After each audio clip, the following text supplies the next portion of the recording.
Obrigado, Eric. Então, gravando, obrigado. Nossa 7ª aula, tá certo? Confirma, você disse que me ouve bem. Vem a tela aí. Então, nossa 7ª aula seria a liquefação hidrotérmica, que está na tela, essa imagem aí, e a pirólise, né? Mas sempre é bom fazermos uma recordação da aula anterior, né? E hoje, a aula 7, falei, teremos isso, liquefação hidrotérmica e pirólise nessa hora.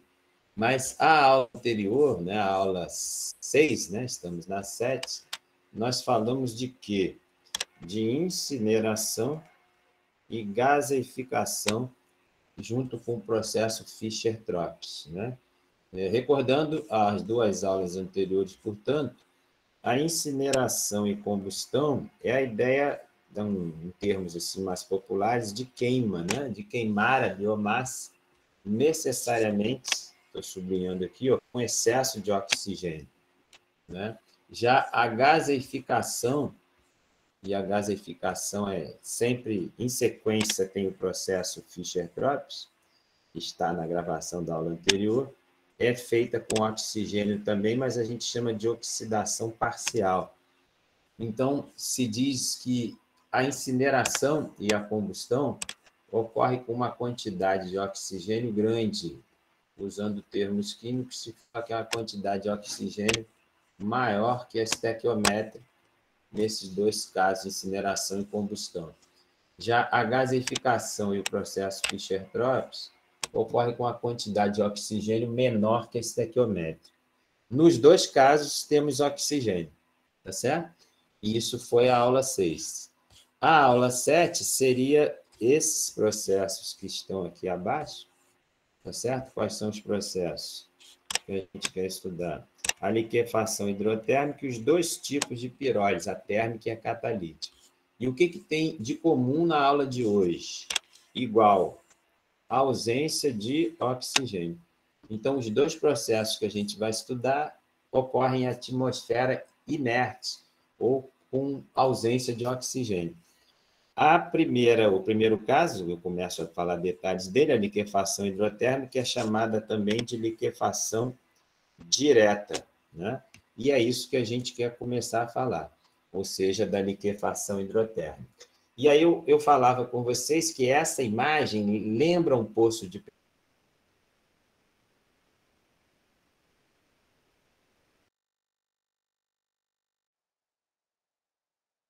aqui no meio.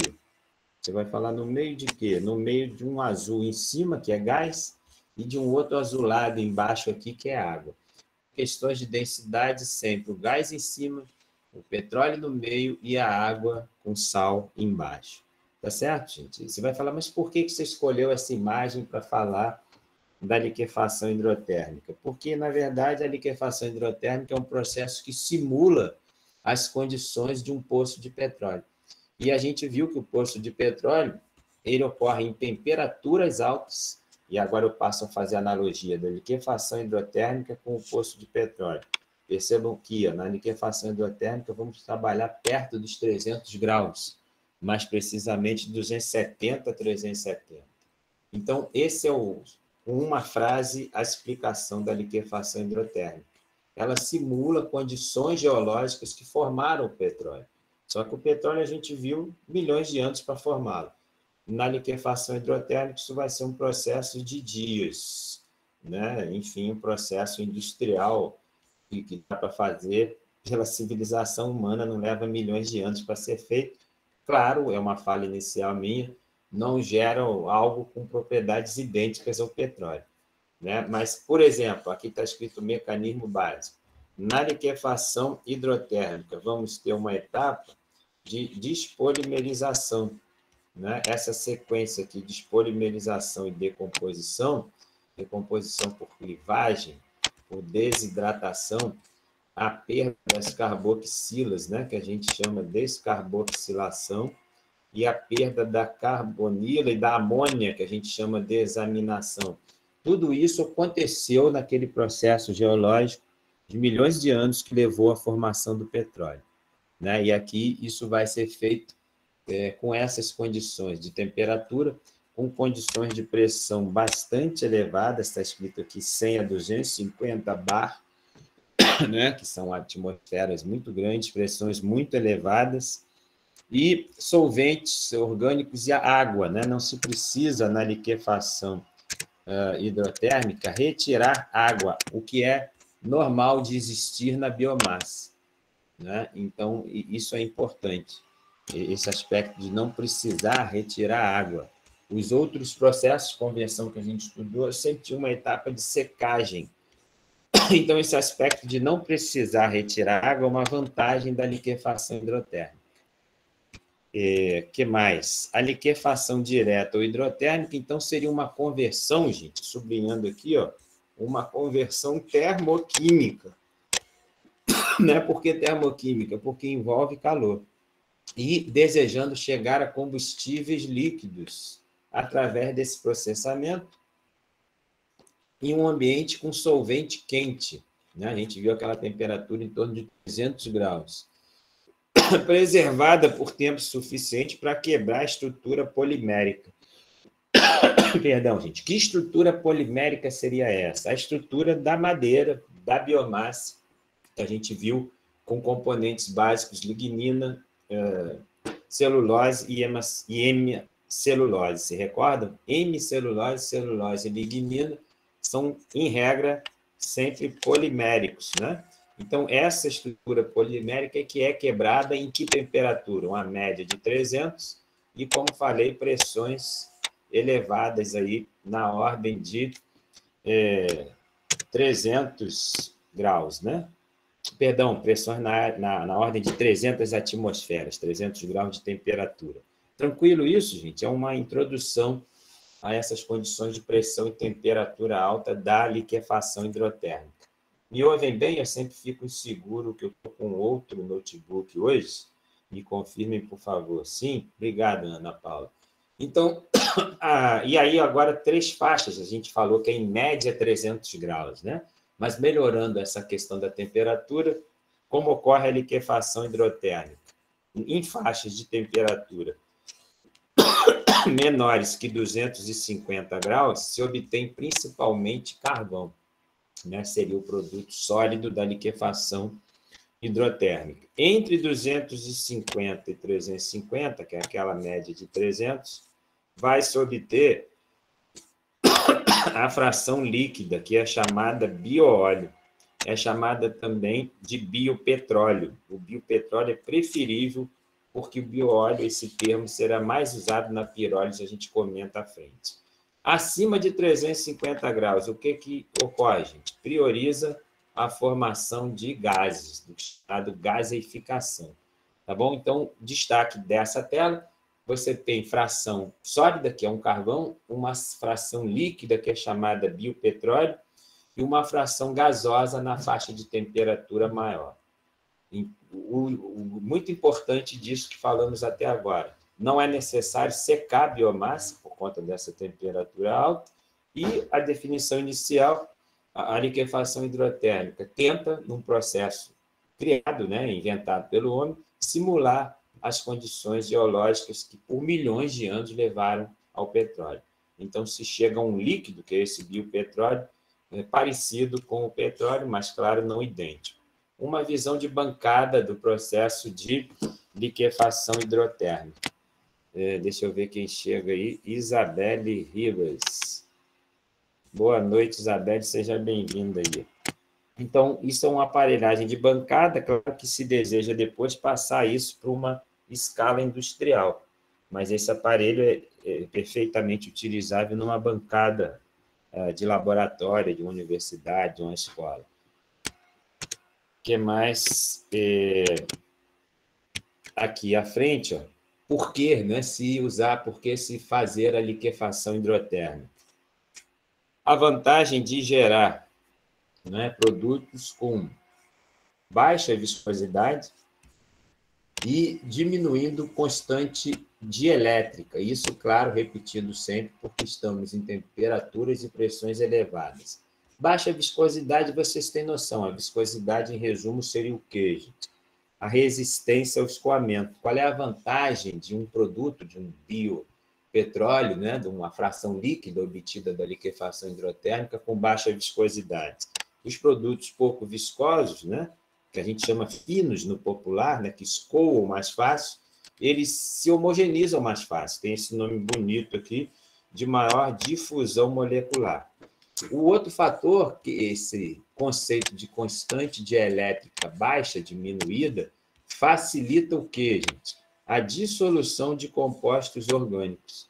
Ou seja, você fica com um produto obtido, a fração líquida, que fica solúvel, facilmente solúvel em compostos orgânicos, ou seja, se pode pensar em misturar um biopetróleo, que é o líquido obtido da liquefação hidrotérmica, misturá-los, por exemplo, com diesel, com a gasolina, com querosene de aviação, né? Porque ele será, em resumo, solúvel em compostos orgânicos, ou seja, nos combustíveis fósseis clássicos, derivados do petróleo, que, são orgânicos, são apolares, e para que esse produto da liquefação possa dissolver neles, eles têm que ter essa baixa constante dielétrica, ok?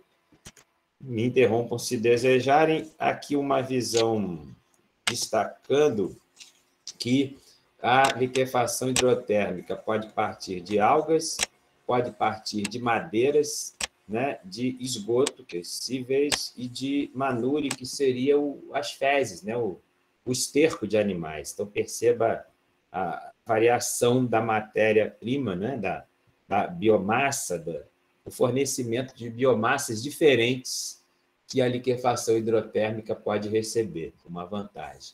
E aqui uma visão do chamado biocrude oil, em inglês, né, que seria o biopetróleo em português. Perceba que ele tem uma visão bem escurecida, lembrando aí no visual, pelo menos, o petróleo tradicional.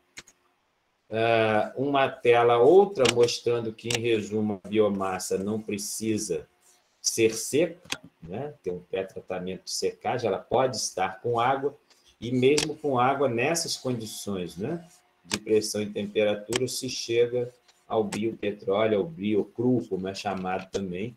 Perceba de novo um visual bem escuro, assim, a princípio, lembrando o próprio petróleo. Aqui uma outra tela enfatizando o aspecto água, né? O aspecto de não precisa tirar a água, e o material orgânico original ele pode servir para liquefação hidrotérmica. Um destaque importante, eu não tinha repetido isso, necessariamente o processo tem que ocorrer na ausência de oxigênio. Falei isso lá na tela inicial, não foi? Isso vale para liquefação hidrotérmica. Uma comparação com as faixas de temperatura: quando se tem temperaturas maiores, se facilita a produção de frações gasosas. Ao contrário, quando se diminui a temperatura, diminui a fração gasosa. Poderia escrever aqui que aumenta a obtenção de fração líquida, tá certo? Resumindo, temperatura alta aponta para o estado gasoso.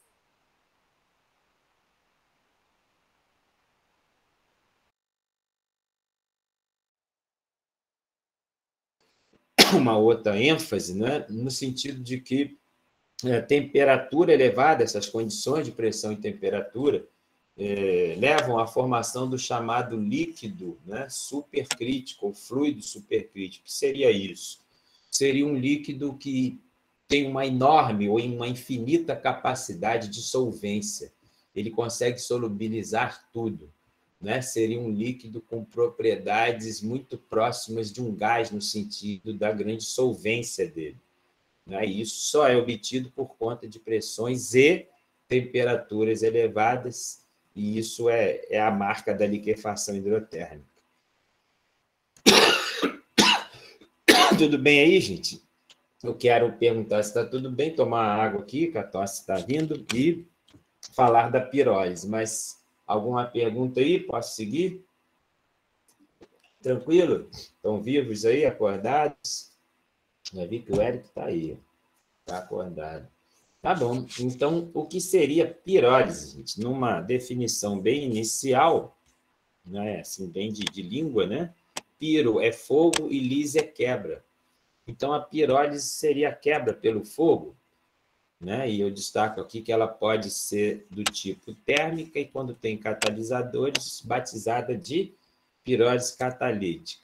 Mas pode-se dizer, sim, de que a pirólise é uma decomposição térmica, ou, está escrito no texto aqui, ó, uma degradação térmica, tá? Muito importante, ela ocorre na ausência de oxigênio.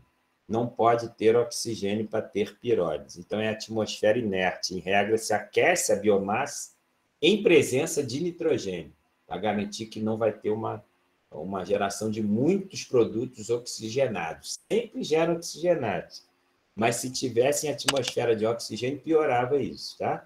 Então, a biomassa é aquecida a altas temperaturas, de modo que suas estruturas macromoleculares são divididas em moléculas menores e, aqui o que interessa para a gente, pensando em combustíveis renováveis, uma grande variedade de hidrocarbonetos. Até aí é bonito, né? Porque hidrocarboneto é desejado. Quais seriam eles? Praticamente todos eles estão escritos aqui, ó. Parafinas, ok? Olefinas, naftênicos ou naftenos e aromáticos. Aromático é o próprio aromático. Naftênicos seriam quem, gente? Os cicloalcanos. Olefinas são os alcenos e parafinas os alcanos, ok? Então, todos os hidrocarbonetos, portanto, sendo gerados aí. Importante enfatizar, fração gasosa é gerada e também fração líquida, ok? Claro que uma prioridade, uma preferência pela fração líquida. Você já sabe, os combustíveis renováveis, ou mesmo os fósseis, claro, são preferidos no estado líquido, mas gera fração gasosa também.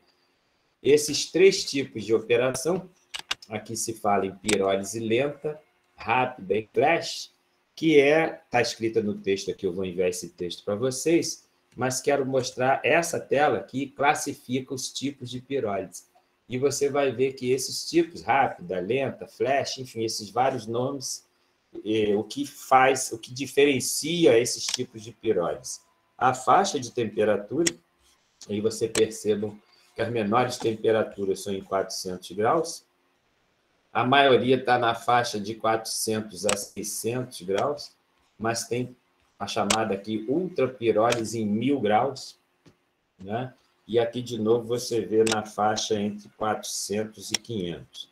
Lembra, eu acabei de falar que se prioriza a fração líquida. A fração líquida da pirólise é chamada de bioóleo. E percebam que eu estou marcando aqui, no marca-texto amarelo, a palavra bioóleo. Ou seja, em que tipos de pirólise se gera o bioóleo. Essas são as pirólises preferidas. Tá certo? Vale você sempre ter isso em mente.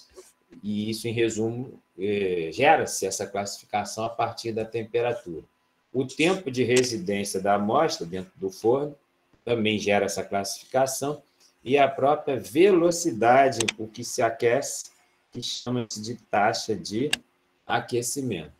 E os produtos, vários deles, mas eu destaco pela importância, pelo foco do curso, quando se pensa em combustíveis renováveis, a gente está querendo priorizar os bioóleos, que é a fração líquida da pirólise, ok?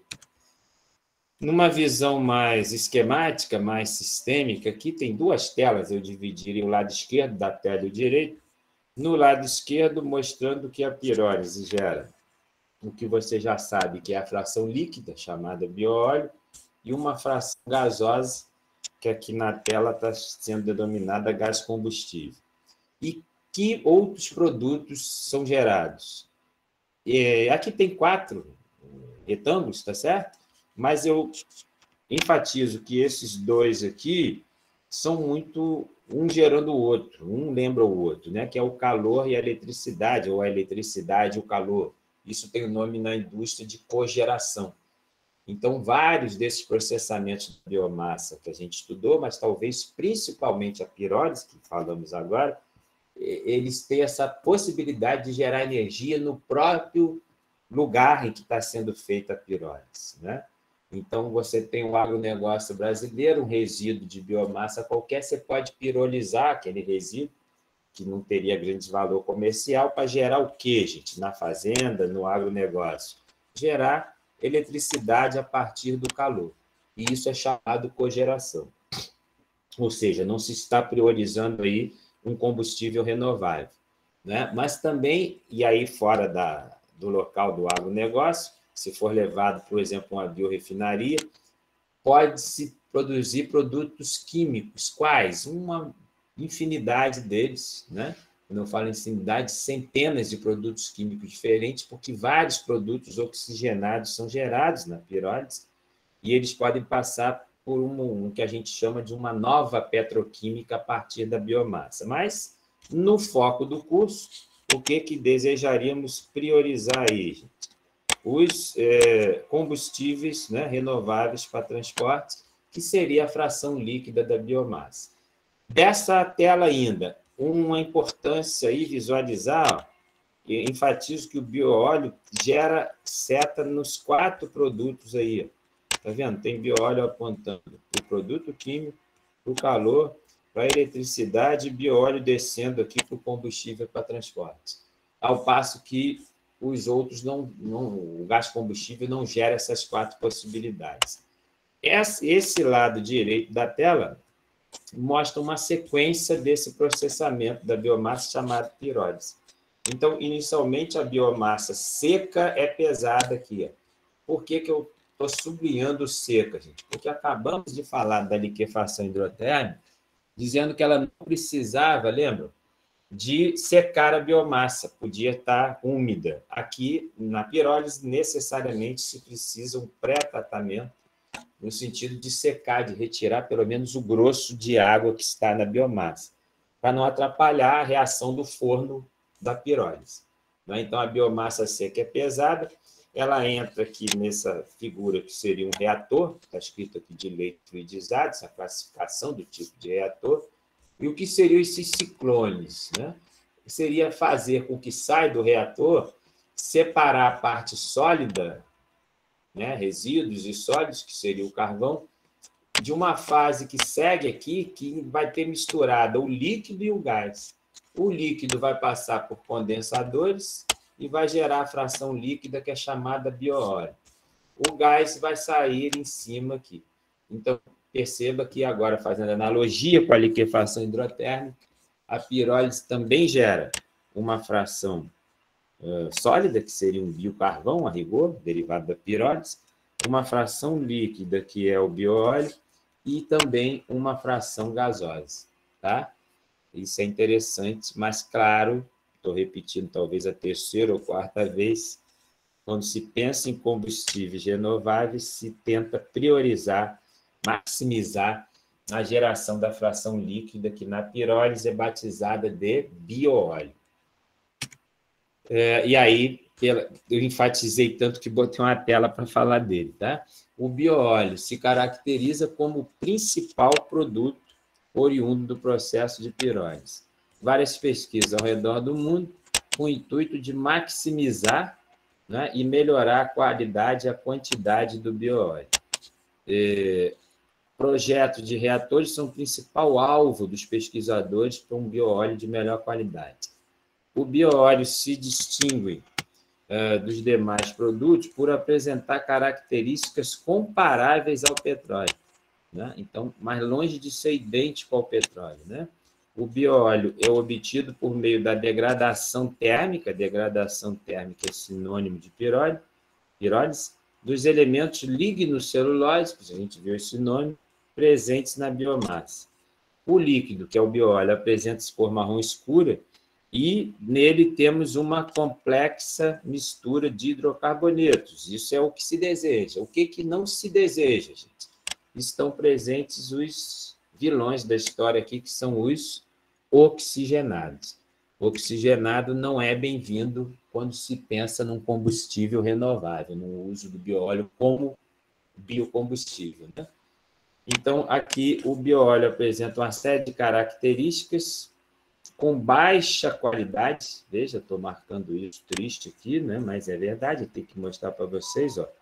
com baixa qualidade se comparado ao petróleo. Estamos nos referindo especificamente aos oxigenados, né? Tornando-se necessário submetê-los, isso aqui é importante, gente, processos de melhoramento, isso é chamado em inglês, aí, se vocês forem seguir na área de upgrading. O que é upgrade? São os processos que visam melhorar a biomassa, e eu estou repetindo isso para que vocês gravem, que no bioóleo, o principal defeito é a grande quantidade de oxigenados presentes. Como é que se retira oxigenados? E agora eu vou ficar repetindo isso. Hidrogenando o bioóleo. Né? Então, como se faz o principal processo de melhoramento é a hidrogenação, para retirar exatamente os oxigenados. Isso é feito, inclusive, nos combustíveis fósseis, diesel e gasolina, sendo que no petróleo o vilão é o enxofre. Então, enquanto no petróleo, fazendo uma analogia, o vilão é o enxofre, na biomassa o vilão são os compostos de oxigênio. O remédio é o mesmo nos dois casos. O hidrogênio, na indústria do petróleo, retira enxofre dos derivados.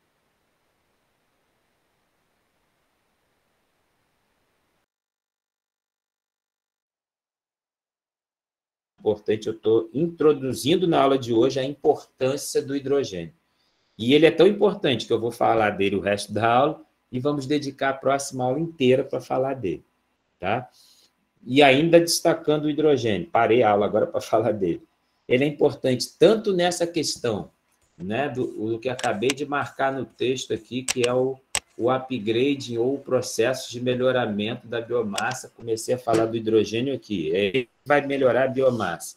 Mas ele, hidrogênio também, individualmente, será um combustível renovável. Então, por isso, nós vamos falar dele na aula que vem, tá bom? Fiquem à vontade de me interromper. Eu estou olhando o chat, eu acho que não tem ninguém perguntando, né? E sempre pergunto se me ouvem bem. O bioóleo possui, então, elevada quantidade de oxigênio, já acabei de falar disso, mas está no texto aqui.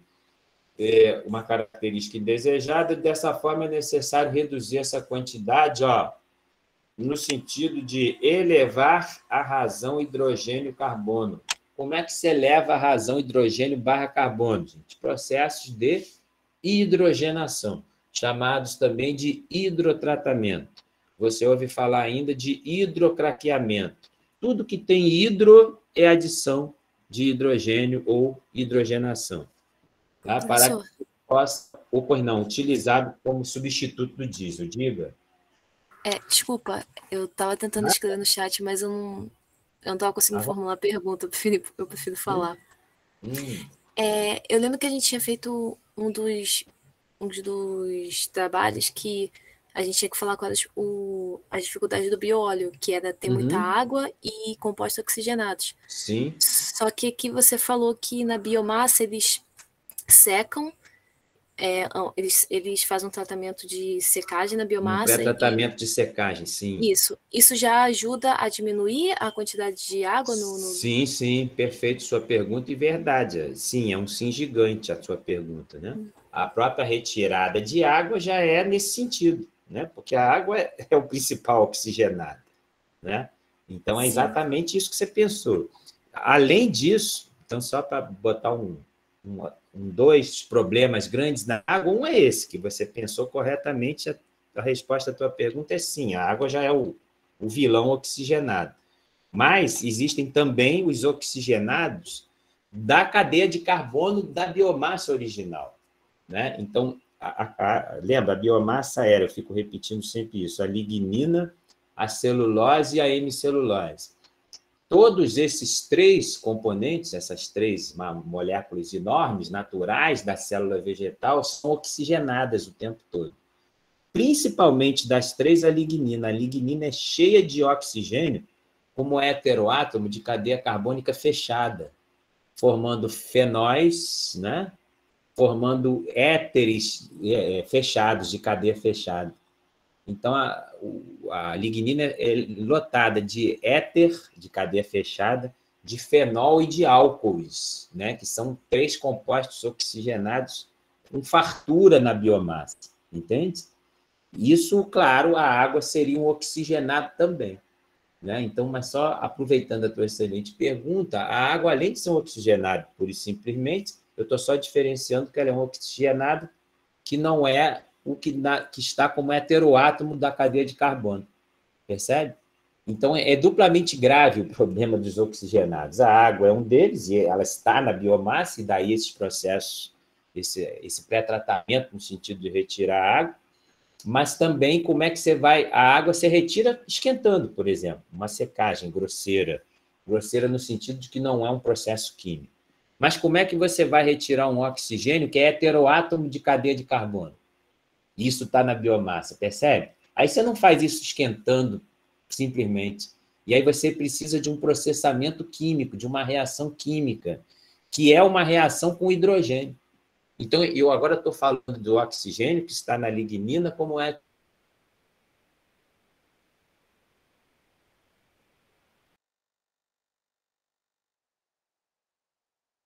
um método físico para tirar esse oxigênio. Então, necessariamente, é com hidrogenação. E mais, hidrogenação catalítica. Eis o caro da história. Então, você, para hidrogenar, precisa de catalisadores para promover essa hidrogenação e essa retirada de oxigênio da biomassa, ok? Não sei se esclarecia a tua pergunta, mas é muito importante entender isso. Não, tá? Sim. Eu tinha outra também em relação à do bioma. Que, sim, a da água, você explicou. Aí realmente tem a parte dos compostos oxigenados. Aí eu estava pensando, você tinha dito também que a biomassa ela já tem essas insaturações, que é o que é importante para o combustível, e que no caso da gasolina a gente tem que fazer o craqueamento, todo aquele processo. Aí eu fiquei na dúvida, aí você falou que os processos que tem para melhorar o bióleo. Nesse caso, eu fiquei na dúvida se... eu acho que você acabou meio que explicando agora que por conta dos processos serem muito caros, é que não tem ainda uma transição total do bióleo em relação ao petróleo, né, o combustível fóssil, né? Sim, é uma dificuldade. É mais por causa disso, né? Também tem várias dificuldades, mas eu diria que talvez seja maior hoje no sentido de custo, né? E custo é tudo. Se a gente já acha que a gasolina está cara, e não é achismo, é verdade? Sim, isso é verdade. Você imagina se propor triplicar esse preço. Então, no caso, eis é a questão. Então, no caso, né? que deixa caro seria fazer a parte da hidrogenação catalítica, né? Sim, isso. Seria isso? Ah, tá.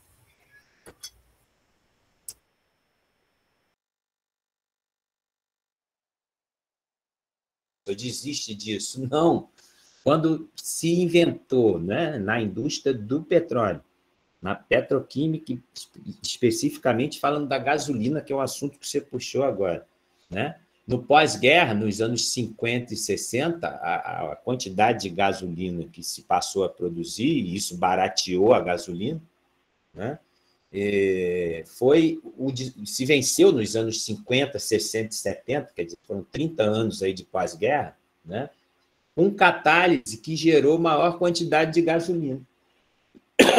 Porque, só para você ter uma ideia, a gasolina, em 1 litro de petróleo tem 10% de gasolina apenas, só, né? E o mundo demanda uma quantidade em torno de 45%, ou seja, 4 vezes mais.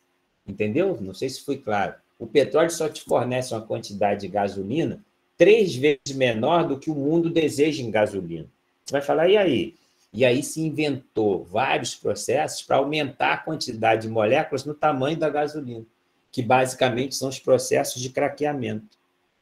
Falando numericamente, a gasolina é em torno de 5 a 12 átomos de carbono por cadeia de carbono. As moléculas da gasolina têm entre 5 e 12 carbonos, mais ou menos. Tá? E essa quantidade de moléculas no petróleo é apenas 10% do petróleo, mas se deseja 40%. Então, você tinha que inventar moléculas com esse tamanho, de 5 a 12. O que se fez? Pegou-se moléculas maiores, que não tinham valor comercial, e quebrou-se ela exatamente no tamanho de 5 a 12. Gerou-se gasolina. Nome desse processo? Craqueamento catalítico. Isso foi catálise de novo há 40 anos atrás, no pós-guerra. Entende? E isso foi um desafio tecnológico enorme que foi vencido e foi catalítico. Então, estou te dizendo que o desafio da catálise, no sentido de desoxigenar a biomassa, e é disso que você está falando, será vencido, com certeza. Porque o mundo inteiro pesquisa isso hoje. Assim como fez no pós-guerra para aumentar o volume de gasolina. Entende? Então, muito importante essa puxada de assunto sua, porque eu estou te mostrando que são desafios tecnológicos enormes, né? É o que você puxou o assunto, não dá. Se a gasolina já está cara, você não vai jogar uma gasolina só porque é bonita ambientalmente, falar, aqui é uma gasolina linda porque ela vem da biomassa, 4 vezes mais cara, ninguém vai comprar. Não é isso? Com então, certeza. Mas a catálise vai dar conta disso também, com certeza, entende? São desafios, é um desafio tecnológico atrás do outro, mas é um baita desafio, porque é difícil, né? Tudo que é catalítico é difícil e é caro. O difícil é exatamente a redução de preço, tá bom? É Entendi. bem Obrigada, legal professor. isso. Nada, disponha, é super útil essas perguntas aí. É isso. E aqui, para seguir, você vê como a sua pergunta não tem fim, né? Aqui, dentre os processos de melhoramento do bioóleo, né? Melhoramento do bioóleo encontrados na literatura, pode-se destacar o que? Hidrodesoxigenação, isso é abreviado HDO, que, de novo, é uma hidrogenação visando retirar o oxigênio, e, de novo, já falamos disso, ela é catalítica, né? E aí, aqui, está escrito, craqueamento com zeólitas. O que são zeólitas? É um tipo de catalisador, né, que foi usado originalmente, parece que você adivinhou que estava no texto da tua pergunta aqui, foi o que foi usado, as eólitas foram os catalisadores que fizeram, que eu te falei nos anos 50, 60 e 70, o barateamento da gasolina, que gerou o craqueamento catalítico, permitindo aumentar enormemente o volume de gasolina. Não se sabia fazer isso, né? E essas mesmas eólitas são usadas hoje para tentar fazer o quê? O hidrodesoxigenação da biomassa. Ou seja, eu arrisco te dizer a vocês que é menos difícil, até porque já se tem um know-how acumulado de catálise, entende? Qualquer desafio tecnológico é mais difícil quando você está iniciando do zero. Quando já se tem uma cultura, você adaptar é mais fácil. Então, na verdade, o mundo, né, já tem uma cultura de catálise no setor petroquímico, que está sendo migrado, está sendo usado esse conhecimento para vencer o desafio da biomassa. É isso, é um bom resumo do que falamos nesse momento. E esse resumo, só para fechar essa tela, visando principalmente o quê? Essa catálise deseja principalmente produzir hidrogênio, gente, em enorme quantidade. Como eu falei, isso é a aula que vem, né? É a última aula do curso aí que eu planejei para falar do hidrogênio. Aqui uma fala ainda do bioóleo, percebam a importância dele, né? Então, esse conjunto que a gente falou aí, que com uma palavra o vilão seria os oxigenados, eles geram essas, entre aspas, mudando o nome agora, eu estou chamando os oxigenados de geradores de características indesejáveis. Vamos ver elas, né? Enumerá-las aqui. Mas o que está piscando vermelho nessa fala nossa agora? Oxigenados. Oxigenados. Está piscando a palavra oxigenados. Essas características indesejadas são principalmente em função deles. Vamos tentar entender? Aqui, de cara, o que os oxigenados geram? Número elevado de acidez. Claro, os compostos oxigenados, como você pensa em aldeído, cetona, o próprio fenol, que é rico na lignina, eles são tremendamente o quê, gente? Corrosivos. Então, o cara não vai comprar um carrão, né, com um motor top, botar um combustível lá que corrói o motor. Percebeu? Isso não tem como existir isso. Ele pode ser combustível, mas ele não pode ser corrosivo também. E quem gera essa corrosividade? Os oxigenados. Tá bom, gente? Percebam como tem que tirar ele. Outra questão que o oxigenado gera, aqui eu estou sublinhando, deterioração do combustível por polimerização. E a polimerização gera outros tipos de resíduos que ficam no motor. Existe um ensaio de controle de qualidade da gasolina chamada goma. Se faz isso no querosene de aviação também. A goma se forma muito em função de um teor de oxigenados ou de insaturados, que tem uma química que leva à polimerização também. Quem que seriam os insaturados? Os alcenos. Os alcenos, nesse sentido, são vilões parecidos com os oxigenados, porque levam à formação de polimerização. Tem um termo da indústria do petróleo chamado goma, que são resíduos de polimerização e de oxidação que entopem os carros, entopem os filtros de motor e, além de entupir, geram corrosividade nos motores. Quando a gente pensa num carro, isso é grave, né? É grave. Quando se pensa numa turbina de avião, isso é grave e trágico, né? Porque o avião cai, literalmente. Então, vejam que estamos falando de coisas gravíssimas. Além de custo, né? Além do desafio tecnológico todo, quando se pensa num combustível de aviação, isso fica muito grave, né? Isso aqui, ó, também, gente, presença de partículas microscópicas, né, que se acumulam no motor.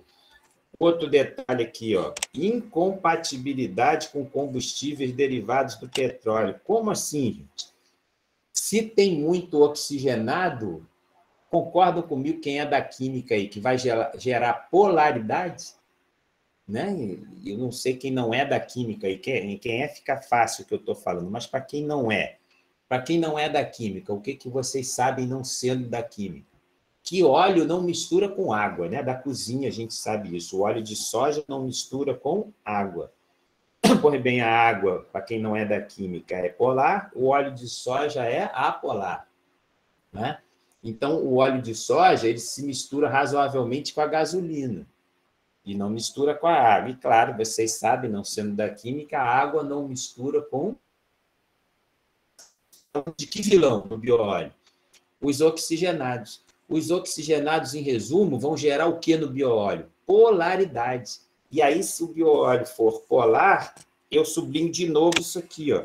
Ele vai ser incompatível com derivados de petróleo. Você vai falar, e daí? E daí que não pode misturar um biodiesel, que é biomassa, gerado da biomassa, com o diesel de petróleo, se ele tiver polaridade alta. Foi claro, gente? Se você obter um bioóleo e quiser, a partir desse bioóleo, usar ele como um querosene de aviação obtido da biomassa. Se ele tiver muito oxigenado, ele vai ser polar, não vai misturar com querosene de aviação fóssil. Então, resumindo, um outro motivo para desoxigenar é que quando você tem oxigênio, o combustível fica polar, e aí não mistura com o fóssil. Ok? Muito importante isso. Tá bom? Pergunto se está claro para vocês essa fala agora aí. E isso aqui, gente, é também filhote da presença dos oxigenados e indesejados, que é a baixa estabilidade térmica. Quando tem muito oxigênio, esquentou, estraga. Gera goma, gera produtos de oxidação e de polimerização. Tá bom? Então, o remédio para isso tudo, esse último parágrafo aqui, a hidrodesoxigenação, que já falamos, né? Ou também chamado, a última palavra aqui da tela, o hidrotratamento, que, em resumo, é a adição de hidrogênio para retirar esses tais vilões chamados oxigenados. Ok? Me digam como estão aí. Vivos, acordados, essas telas agora? A gente fala, mostra, né, assim, numa visão bem esquemática, bem de fluxograma, a pirólise. Eu escolhi algumas telas aumentadas para falar pouco agora e mostrar isso em imagens, né? Então, em resumo, o que se faz com a biomassa, né? Aqui, de cara, isso aqui seria secagem, esse dry aqui é secar, né? A biomassa é introduzida aqui num chamado reator, né? De pirólise, que seria esse em romanos. Aqui seriam cinzas saindo embaixo e o aquecido do reator vem para cá. Eu tinha falado isso numa tela anterior, mas aqui está maior. Teríamos um tal ciclone aqui, né? E qual seria a importância desse ciclone? É um vento que faz com que a fração gasosa e líquida siga aqui adiante, tá? Vai seguir para cá o que é gás e o que é líquido, e a parte sólida, que está chamada aqui de char, né, vai precipitar para cá. E aqui nesse quencher, você teria uma separação da parte gasosa, que está indo para cá, para cima, e da parte líquida, que seria efetivamente o bioóleo. Desculpem a tosse, gente. O bioóleo estaria aqui embaixo, né? Então, resumindo, no final, você tem o bioóleo aqui, nesse tambor, né? Nesse tambor aqui, teríamos o bioóleo, aqui embaixo, e lá para cima vai o gás. Falamos dessas três fações. Aqui uma visão aumentada da tela anterior, mostrando detalhe do ciclone. O ciclone que tem o objetivo de fazer a fração líquida e gás passar aqui, ó, mas cair os particulados aqui embaixo. Então, vai acumular o carvão vegetal, que chamam de char, né? Ele vai acumular aqui embaixo por peso, né? Mas aí esse sopro que vem daqui vai permitir, vai garantir que a parte gasosa e líquida passe para o lado direito ali, que é essa sequência aqui, ó. Né? O saído daquela tela anterior vai gerar essa separação aqui, ó, entre a fração líquida, que é o bioóleo, que vai condensar aqui, da parte gasosa que vai seguir para ser separada.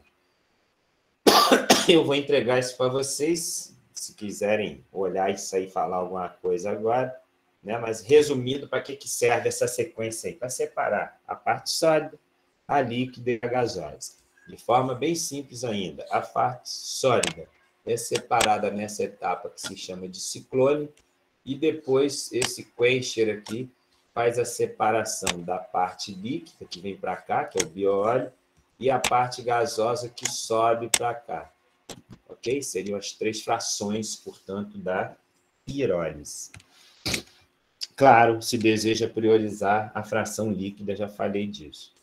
E aqui, essa tela, de novo, reflete essa ideia das três partes, né, do gás, do líquido e do sólido, e mostra as condições aqui, o tipo de pirólise que faz, que garante uma maior quantidade de líquidos. Aqui eu estou marcando essa fração de 75% de líquido, o máximo que se consegue, é obtido na chamada pirólise rápida, ou fast pirólise. Ela ocorre em temperaturas de aproximadamente 500 graus e num tempo de residência de segundos no máximo. Se estudou, se percebeu que isso gera uma maior fração de líquidos, e isso é, por exemplo, prioridade quando se pensa no nosso curso em combustíveis renováveis. Tá? Aqui, de novo, uma repetição daquele conceito de que a pirólise precisa de decomposição térmica na ausência de oxigênio. E ainda uma outra ênfase aqui de que a pirólise seria uma primeira etapa antes dos processos de combustão e gasificação. Por razões didáticas, eu falei da gasificação antes, mas numa planta industrial, a pirólise viria antes da gasificação. Só uma curiosidade para vocês. Aqui, de novo, os tipos de pirólise, mostrando que a maior quantidade de líquidos é obtido nesse tipo de pirólise, desculpa, gente, chamado pirólise rápida, né, que ocorre em torno de 450, 500 graus. Em temperaturas menores, mais perto de 400, percebam que a fração líquida cai bastante, ela cai de 7,5% para 30%. Quando você esquenta acima de 500, quando vai na direção de 800 graus, olha o que acontece com a fração líquida. De 75, ela cai para 5. Por que isso? Porque quando você esquenta muito, né, o que começa a existir muito? A fração gasosa. Né? Se você esquenta muito, forma muito gás. Por quê? Porque você tem um craqueamento térmico das ligações carbono-carbono todas. Então, você começa a gerar praticamente metano no máximo, você diminui as cadeias de carbono por craqueamento térmico. Por isso que não pode esquentar muito acima de 600 graus. Tá? Seria um limite aqui, ó, não está escrito isso aqui, né? Mas aqui assim estaria uma barreira de 600 graus a partir do qual você volatiliza tudo, vai tudo para o estado gasoso. Isso está mostrado nesse gráfico aqui, ó. Não sei se vocês veem bem aí, mas aqui tem uns 500 graus, né? E se eu fizer uma vertical aqui, ó, nos 500 graus, aqui, essa curva aqui que eu estou destacando em amarelo, é a curva dos líquidos, que é o que a gente quer priorizar pensando em combustíveis renováveis. Então, perceba que essa curva tem um máximo aqui. Ó. O que é essa curva? A fração líquida. E ela é máxima exatamente aonde, gente? Próxima dos 500 graus é o que a gente quis mostrar nessa tela aqui. Ou seja, quando você faz a pirólise desejando combustíveis renováveis líquidos, se prioriza a faixa de temperatura próxima de 500 graus. Mais que isso, começa a priorizar gases, menos que isso, começa a priorizar o carvão derivado da pirólise. Perguntas aí? Como estão? Estão aí vocês? Eu não estou vendo ninguém escrever nenhum S de sim aí no chat. Estão vivos? Olha lá, Isabelle dizendo que está viva. Legal, valeu. Então, gente, aqui uma outra visão, né, mais genérica e com palavras sobre a pirólise. O que importa nisso, né? Importa destacar, enfatizar que estamos falando a princípio da pirólise rápida, né? Aqui, ó, o início dessa tela é a pirólise rápida. E, claro, aqui, ó, se ela é a pirólise rápida, é aquela que falamos agora a 500 graus, ela prioriza os líquidos, e aí os líquidos abrem essa opção toda aqui, que é esse trecho todo da tela aí. Então, perceba que os líquidos, os derivados líquidos da pirólise, abrem todas essas opções, que é a importância da pirólise. E ela gera tanto o que a gente deseja, que são os combustíveis renováveis, mas gera produtos químicos que podem substituir a petroquímica clássica. Falamos disso hoje já, né? Falamos na liquefação hidrotérmica, mas a pirólise também pode gerar eletricidade e calor. Lembra que a gente falou em cogeração? Também pode. E tem a fração sólida aqui que ainda gera o que? Aplicações do carvão. Tá bom? Então, você vê a multiplicidade de possibilidades, né, de uso da pirólise. E, claro, com o foco sempre na nossa cabeça aí dos combustíveis renováveis. Aí a senhora lignina, e eu botei isso na tela aqui para riscar, né? Essa turma toda aqui, ó, é tremendamente indesejável, são aqueles vilões que a gente chamou de oxigenados. Claro que são vilões nos combustíveis renováveis, mas são bem-vindos aonde esses oxigenados? Gente? Na petroquímica, como substitutos da petroquímica, é o que está mostrado nessa tela que eu vou enviar para vocês. Aqui, já falando mais escrito sobre a pirólise térmica, o destaque de que ela gera reações complexas, né? Além da clivagem de cadeia, ciclização, né? E produtos aromáticos, aqui ele escreve aromatização dos produtos gerados. E aqui o que interessa para a gente, o filé mignon, são gerados hidrocarbonetos cíclicos, alifáticos, aromáticos, ó, com diferentes tamanhos de cadeia. O que isso significa, gente? Que vários derivados do petróleo clássico podem ser gerados por biomassa, né? O que faz um derivado ser chamado querosene, o outro ser chamado diesel. O que difere eles, gente? Exatamente a diferença do tamanho da cadeia carbônica. Se a pirólise permite gerar diferentes tamanhos de cadeia, nós estamos dizendo com isso que ela pode gerar diferentes derivados de petróleo, tá bom? E aqui o problema, a gente já sabe, vocês já estão doutores nisso aí, diversos compostos oxigenados, principalmente essa tríade aqui, né? Que são os carboxílicos e os carbonilados, o ácido carboxílico, aldeído e acetônico, você cansou de ouvir isso, né? Que são indesejados, visto que afetarão a qualidade dos combustíveis renováveis, você já sabe isso. Ao atingir temperaturas próximas de 400 graus, o que acontece? As ligações dos triglicerídeos se rompem. E aí o que ocorre é o que mostramos nessas telas a seguir. Quando se rompe a ligação do triglicerídeo, você forma esses compostos aqui, ó. Percebam que são o quê? Oxigenados. Isso ocorre no chamado craqueamento primário, né, dos triglicerídeos. Então, isso aqui, gente, você já conhece, mas só lembrando, seria a molécula do triglicerídeo e ela se rompe em torno de 400 graus Celsius. Tá? E aí existiria um craqueamento secundário. O que acontece no craqueamento secundário? Tem reações A e B aí. Ó. Qual é o destaque da reação A? Nesses produtos aqui, quem eu destaco? Isso aqui, ó. Esse RH são quem? Os queridinhos, os desejados nossos hidrocarbonetos. Então, perceba que gerou-se hidrocarbonetos a partir de quem? Isso aqui é o quê? Isso é um ácido carboxílico. Ok? Para quem é da química aí. O que aconteceu? Essa parte aqui chamada carboxila, que dá nome à função, ela foi quebrada, gerou-se aqui CO2. Então, na medida em que se gera CO2, isso é chamado de quê? A quebra da carboxila é chamada de descarboxilação. Embaixo, gerou-se monóxido de carbono. Em cima foi CO2, embaixo foi CO. Quando gera CO, você tem a chamada descarbonilação. Né? Nos dois casos, o que aconteceu? Gerou-se hidrocarboneto. Aqui o RH seria alcano.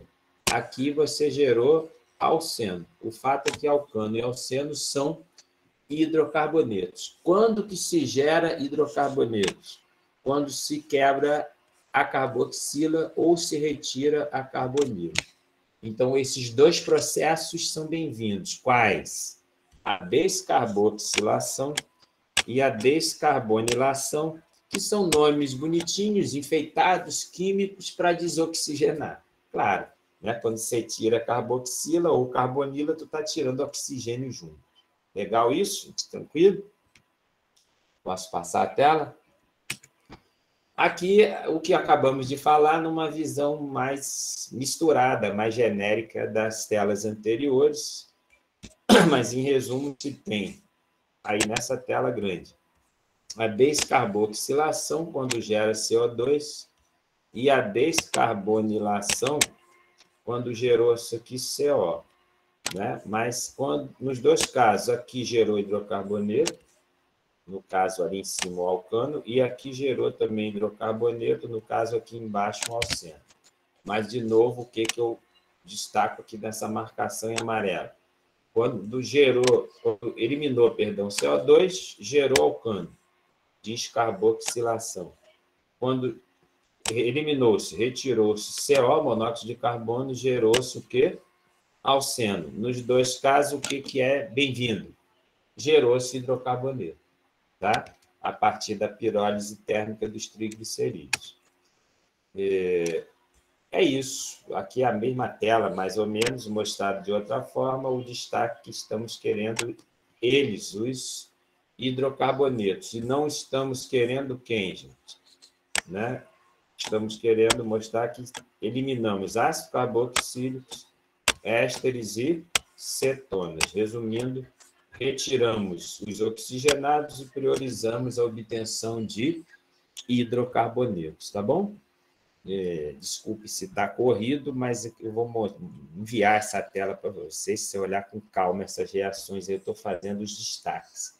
Mas, claro, se você quiser que eu pare em alguma explicação aí, aqui, na verdade, é uma repetição do que falei antes, eu só quis enfatizar que o que desejamos é descarboxilar e descarbonilar essas duas reações. Falei em telas anteriores, em resumo, desoxigênio.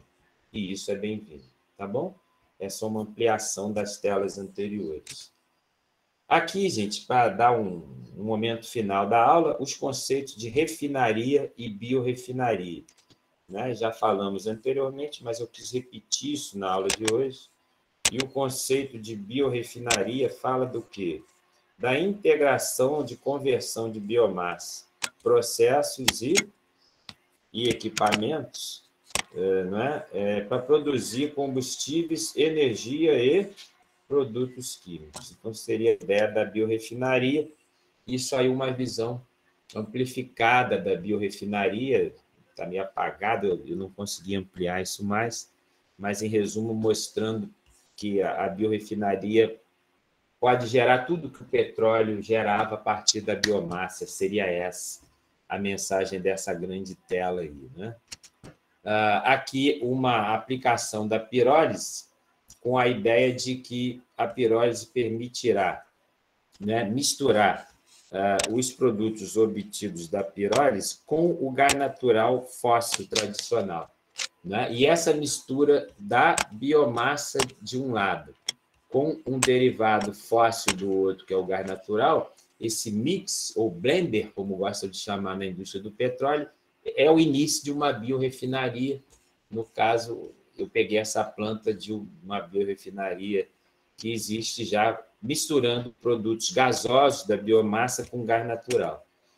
Aqui, de novo, né, falando da pirólise rápida, mas, de novo, quando eu falo de novo, a ideia da biorefinaria, misturando o que está chamando aqui na tela de biocombustíveis avançados. Mas onde é que está a mistura? O que chamamos de blender, ou mistura, ou mix?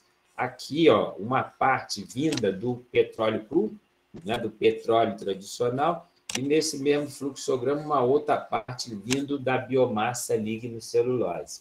Ou seja, uma união, né, um mix da indústria do petróleo com os derivados já da biomassa, e essa mistura já é chamada de biorefinaria.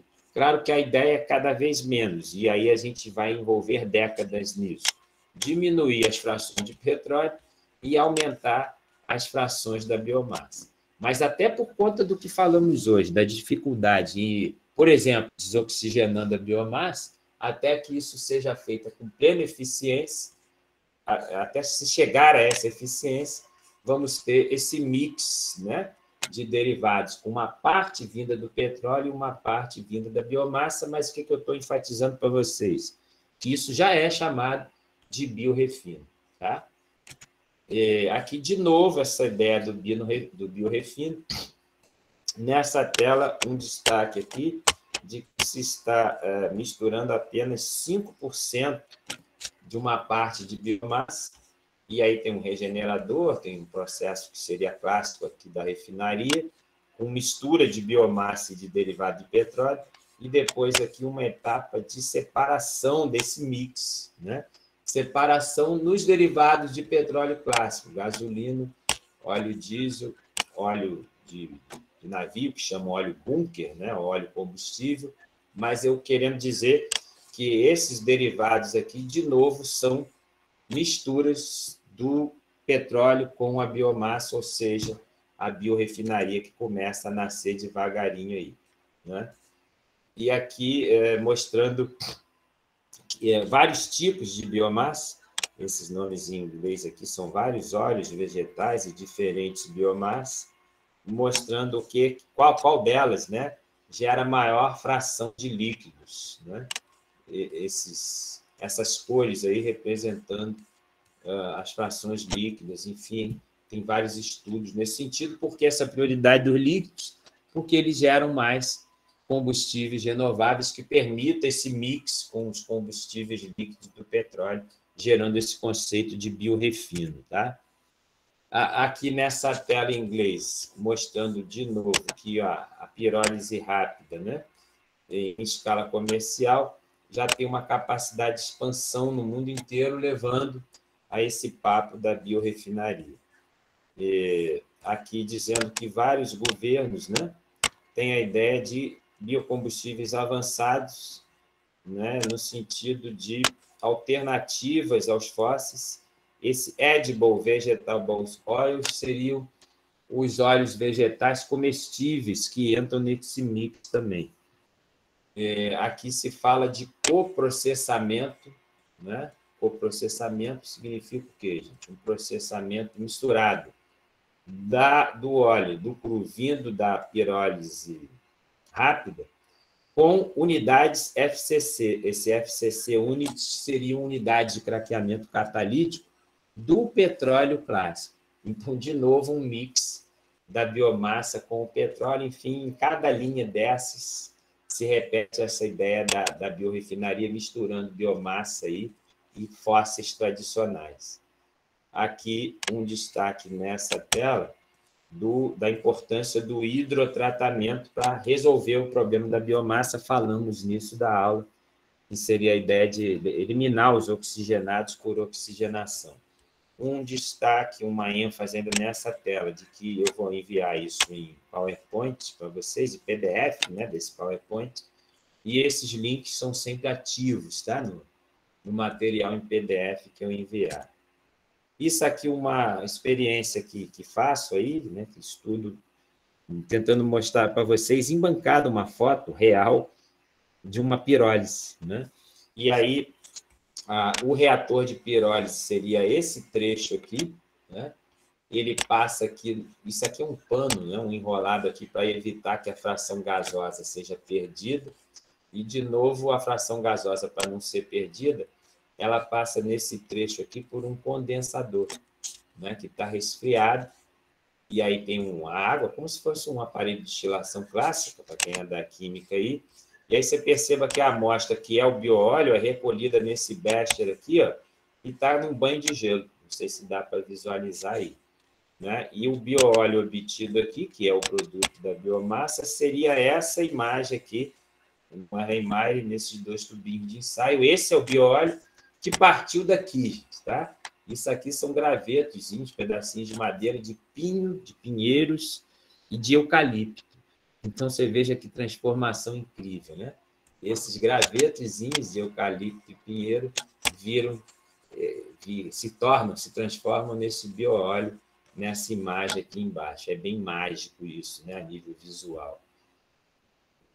Vejam se querem me falar alguma coisa. E nessas últimas telas, eu falo brevemente, vou mandar isso escrito para vocês, sobre a pirólise catalítica, né? Que é quando você tem exatamente aqueles catalisadores que falamos ao longo da aula, que tem vários objetivos, mas principalmente, o principal destaque, ênfase, né, de conceito de catálise é essa seletividade, entre aspas. Porque a ideia de acelerar a reação, vocês conhecem isso como conceito de catalisador, mas também, além de acelerar a reação, a ideia da seletividade seria o aspecto de o catalisador fazer exatamente aquilo. E o que é exatamente aquilo que a gente repetiu a aula inteira? A retirada dos oxigenados. Então, a pirólise catalítica busca, né, deseja catalisadores seletivos no sentido de retirar os oxigenados, né? Aqui, isso está escrito aqui, ó. Um dos principais objetivos da catálise é diminuir a quantidade de oxigenados na fração líquida da pirólise, que é o bioóleo. Qual seria o erro dessa frase? O que eu escrevi errado aqui, gente? Eu escrevi timidamente um dos principais objetivos da catálise. Não é principal, é o maior, né? É gigantesco esse objetivo. Eu timidamente escrevi que seria um dos principais objetivos. Não é um, é o maior. Eu falei disso a aula inteira, acho que ficou claro para vocês. E esses catalisadores, que podem retirar os oxigenados a partir de 3 processos, né? Que é o HDO, que é a hidrodesoxigenação, falamos aí na aula, e acabamos de enfatizar o quê, gente? A descarbonilação e a descarboxilação. Percebam que nesses 3 nomes aqui estão 3 catálises diferentes, mas nas 3 se estão retirando oxigênios ou oxigenados. Mas por que estou separando as 3? Porque acabei de falar na tela anterior que uma importante propriedade dos catalisadores era a tal da seletividade. E é isso que é a seletividade. Então, existem catalisadores que fazem especificamente, seletivamente, o HDO, que é a hidrodesoxigenação. Outros fazem muito bem e especificamente descarbonilar. E outros fazem especificamente muito bem descarboxilar. Esse é o estudo da catálise, né? E que é tão difícil e tão rico. E aqui uma tela final disso, né? Mostrando em cima aqui a descarbonilação e embaixo a descarboxilação e o terceiro caso de seletividade, a hidrodesoxigenação. O que importa nos três? Se gerou, eu estou marcando aqui, ó, os queridos, né, dos combustíveis que são os hidrocarbonetos. Foram gerados nos três processos aí, de pirólise catalítica. É isso, a gente encerra aqui, que eu falo a gravação da aula, né? Eu vou interromper a gravação, interrompendo a gravação.